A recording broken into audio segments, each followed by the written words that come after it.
அந்த ஆண்டவர் கோயில் பார்த்தீங்கன்னா உள்ள வந்து கருப்பு சுவாமிக்கு உருவம் கிடையாது. இந்த தென்னம் பூ இருக்குல்ல, அந்த பூ தான் வந்து மூலசாந்தத்திலே இருக்கும்.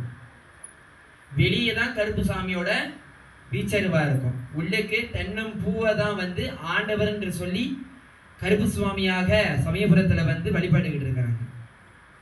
இப்ப இந்த சமயபுரத்து மாரியம்மனோட இந்த பச்சை பண்ணி விரதத்துல இன்னைக்காவது இடையில அம்மாவோட கதை ஒன்று சொல்லிட்டு இருப்பேன். இன்னைக்கு இந்த ஒரு கதை ஒரு கொஞ்சம் சுவாரஸ்யமா இருக்கும். இந்த கதை சமயபுரத்திலே கண்ணபுரம் ஊர் உண்டு. சமயபுரம் பக்கத்திலே கண்ணபுரம் ஊர் உண்டு. இப்ப கம்பமணிஸ் பக்கத்துல எப்படி கம்பம் மெயின் ரோடு இருக்கோ அந்த மாதிரி அப்படி சமயபுரம் பக்கத்திலே கண்ணபுரம் ஊர்ல தான் வந்து சமயபுரத்தோட அம்மா வீடு இருக்குது. யாரு? கண்ணபுரத்து மாரியம்மன். இந்த கண்ணபுரத்து மாரியம்மன் வீடு தான் வந்து கண்ணபுரத்து ஊர்ல இருக்குது. அதே ஊர்ல ஒரு சிவன் சன்னதி இருக்குது. நான் முத தடவை அங்க போனோட அந்த சிவன் சன்னதி போயிட்டு நானே பயந்துட்டேன். என்னடா சிவன் சன்னதி இப்படி பாரஞ்ச மாதிரி கிடக்குதேன்னு சொல்லி நாங்க ஒரு நான் கேட்டேன், ஏன் நம்ம சிவன் கோயில் மட்டும் இப்படி இருக்குது இந்த இடத்துல? அம்மா பிரசித்தி பெற்ற இடத்துலயே வந்து சிவன் சன்னதி இப்படி இருக்கே, என்ன காரணம்னு சொல்லி. ஏன்னா ராஜகோபுரத்துக்கு வந்து வாசல் இருக்கும், ஆனா ராஜகோபுரம் இருக்காது. உள்ளுக்கு கோவில் இருக்கும், கோவில் நல்லா மங்களகரமா இருக்கும். உள்ளுக்கு போனதான் சிவபெருமான் இருப்பாரு. வெளியே வந்து பாறை கொஞ்சம் இதாக தான் இருக்கும். இது இந்த நூற்றாண்டு காலத்துல தான் வந்து அந்த சிவன் கோயில் வந்து மறுபடியும் மக்கள் தொகைகள் வந்து சிவனை வழிபாட ஆரம்பிச்சிருக்காங்க.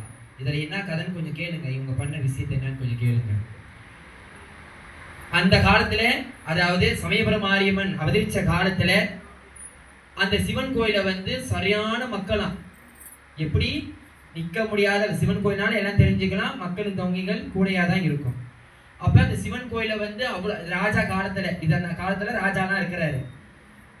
அப்ப சரியான மக்கள் கூட்டங்கள் அந்த கோயில்ல மக்கள் கூட்டம் வந்துட்டே இருப்ப. நம்ம சமயபுரத்து அம்மா எங்க இருக்கிறாங்க? வேம்பு காட்டுக்குள்ள உட்கார்ந்து இருக்கிறாங்க. அவங்க எங்க? ஸ்ரீரங்கத்திலேயும் வந்து புதுசு அம்மா புது இடத்த பார்த்து வந்து வேம்பு காட்டுக்குள்ள உட்கார்ந்து இருக்கிறாங்க. இப்படியே காலங்கள் போக போக போக போக இவங்க என்ன நினைச்சிருக்காங்கன்னா, நம்ம இங்கதான் இருக்கிறோம், நம்மளை பார்க்க யாருமே வரமாட்டாங்களே, ஏன் வரமாட்டாங்க? அப்படி அந்த சிவன் சன்னிதி என்னதான் இருக்கு, அவ்வளவு மக்களும் அங்க போறாங்க, சரி நம்ம போய் பார்ப்போம்னு சொல்லி யார் போயிருக்கிறா? நம்ம அம்மா பெரியவங்க போயிருக்கிறாங்க. போயிட்டு அங்க நடக்கின்ற விஷயத்துல எல்லாத்தையும் பார்த்துக்கிட்டு இருக்கிறாங்க. எப்படி போனாங்க? அம்மா 8 கையோட எல்லாம் போல, மாறு வேடத்துல போயிருக்கிறாங்க.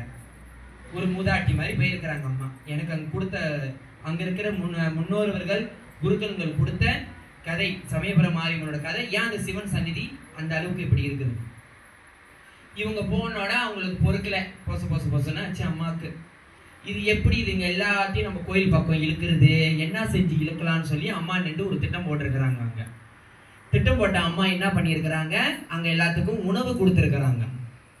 இந்த உணவு கொடுத்த நேரத்துல இதை எதுக்கு பண்ணியிருக்காங்க? அவங்க அங்க இருக்கிறான்னு சொல்லி உணர்த்துறதுக்காக பண்ணியிருக்கிறாங்க. அப்ப அங்க எல்லாத்துக்கும் உணவு கொடுத்துருக்காங்க. நம்ம அம்மா பெரிய அம்மா என்ன பண்ணியிருக்காங்க, உணவுல போயிட்டு கொஞ்சம் இந்த இதெல்லாம் கலந்து விட்டுருக்காங்க. அதாவது எல்லாம் மயக்கம் போட்டு விடுற மாதிரி, பேச்சு மூச்சு இல்லாத மாதிரி பண்ற மாதிரி அம்மா ஒரு வேலை பண்ணிட்டாங்க. அங்க இந்த வேலை பண்ணிட்டாங்களா, சாப்பிட்டவங்க எல்லாம் என்ன பண்றாங்க, சிவன் கோயில வந்து பொத்துன்னு விழுந்தாங்களாம். உளுந்துகிற பேர் ராஜா அங்கேன்னு வந்து என்ன ஆயிடுச்சு, ஏன் எல்லாமே இப்படி, ஏன் திடீர்னு என்ன ஆகுதாங்கன்னு சொன்னோட அங்க இருக்கிற வந்து தொண்டர்கள் இது வந்து ஒரு கதை முன்ன பின்ன இருக்கும். அதாவது இதான் கதை, சரித்திரம் சமயபுரம் மாரியம்மன் சரித்திர கதை. சொல்ற வார்த்தை இப்ப வந்து கொஞ்சம் முன்ன பின்ன இருக்கும். சரியா?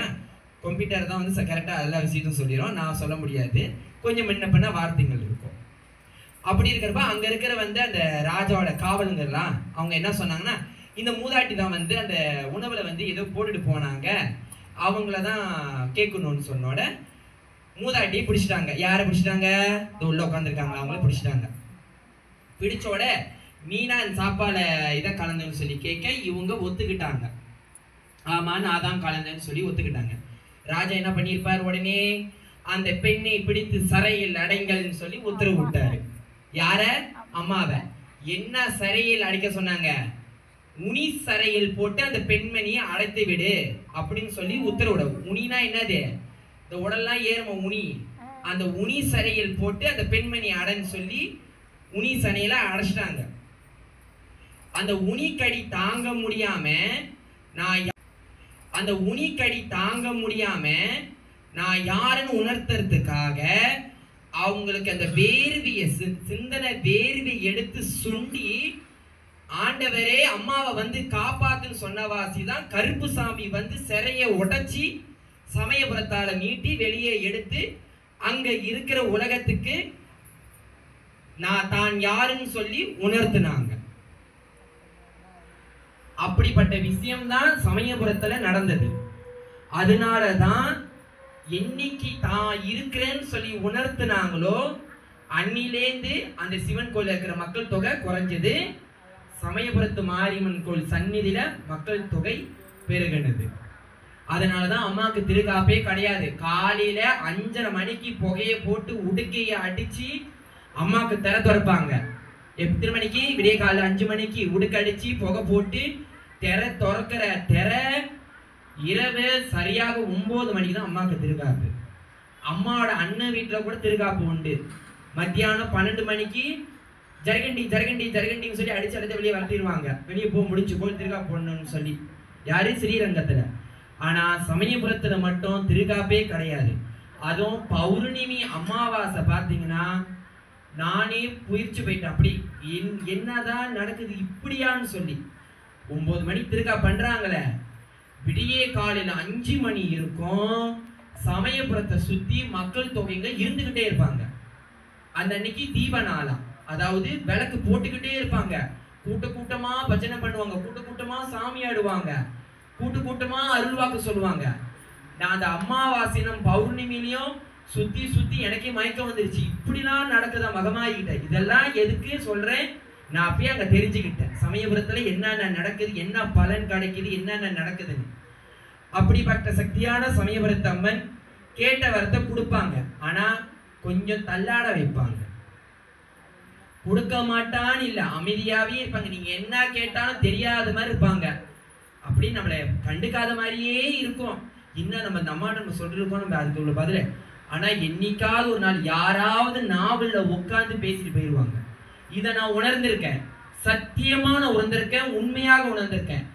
நீங்க நினைக்கலாம் நான் அம்மாவோட இணைந்து இருக்கிறேன், சில பேர் இந்த விஷயத்தான் சொல்ல மாட்டாங்க. ஆனா நான் சொல்றேன், ஏன்னா இதை தெரிஞ்சுக்கணும். நீங்க நினைக்கலாம் அம்மாவோட நீ இருந்திருக்க, அம்மா எல்லா நேரம் என்ன பேசி இருப்பாங்க. இல்ல, நானே சிலத்துல கவலைப்படுவேன். நீ என்னம்மா பேசவே மாட்டேன், தெரியாத மாதிரி பேச. சத்தியம், இது உண்மை. நீ ஏன் பேசாம இருக்க? நீ பேசாம இருந்தாலே ஏதாவது ஒரு விஷயம் நடக்குதுன்னு அர்த்தம்னு சொல்லி யோசிச்சுக்கிட்டே இருப்பேன். ஏதாவது ஒன்று கேட்பேன், பதில் கொடுக்கவே மாட்டாங்க. நெசமா சொல்றேன், நான் எனக்குன்னு ஏதாவது ஒரு விஷயம் நான் கேட்டேன்னா பதில் கொடுக்கவே மாட்டாங்க. அவங்ககிட்ட பதிலே வராது. யாருக்கிட்டே தெரியுமா வரும்? ஏதாவது ஒருத்தவங்ககிட்ட சம்மதம் இல்லாமல் ஒருத்தவங்ககிட்ட பேசிக்கிட்டு இருப்பேன். அவங்க சம்மதம் இல்லாமல் அந்த விஷயத்த பேசுவாங்க. அப்போ நான் அதில் தெரிஞ்சுக்குவேன் இது யார் கொடுத்த பதில். அவங்கள்ட்ட அப்பயே சொல்லிடுவேன், இது நீங்க பேசல, என் அம்மா வந்து உங்க நாவலை உட்காந்து எனக்கு பதில் கொடுத்துக்கிட்டு இருக்கிறாங்க. நான் எது கேட்டனோ அவங்க கிட்ட உங்க மூலியமா உங்க நாவலை உட்காந்து எனக்கு பதில் கொடுத்துக்கிட்டு இருக்காங்க. நான் எவ்வளோ பேர்கிட்ட அந்த விஷயத்த நான் சொல்லியிருக்கேன். அப்படிப்பட்ட நேரம் சமயபுரம் மாரியம்மன் இந்த பச்சைப்பட்டி விரத காலத்துல அம்மாவோட ஒரு சிறிய கதை சொல்லியிருப்பேன். அவங்களோட மகத்துவம், அதாவது அவங்க இருக்கிறாங்கன்னு உணர்த்துறதுக்காக என்னென்னமா பண்ணுவாங்க தெரியுதா? உணர்த்துறதுதான் பராசக்தி. அம்மா மட்டும் இல்லை, எல்லா சுவாமியும் எந்த நேரத்துலையும் இருக்கிறான்னு நான் அப்படிதான் சொல்லுவேன். நான் சமயபுரத்தம்மா மட்டும் சொல்லி தூக்கி வச்சு நான் என்னைக்கும் பேசவே மாட்டேன். எல்லா சுவாமிக்கும் சக்திகள் கொண்டு அந்தந்த நேரத்தில் நீங்க கேட்கின்ற பிரார்த்தனை எல்லா தெய்வீகளும் எல்லா சக்திகளும் உங்களுக்கு அனுகிரகம் பண்ணிட்டு தான் இருப்பாங்க. அதனால என்னைக்கும் ஒரே நிலையா ஒரே மனதோடு நீங்க குண்டீங்கன்னா நீங்க கேட்ட வரம் நிச்சயமாக கிடைக்கும்.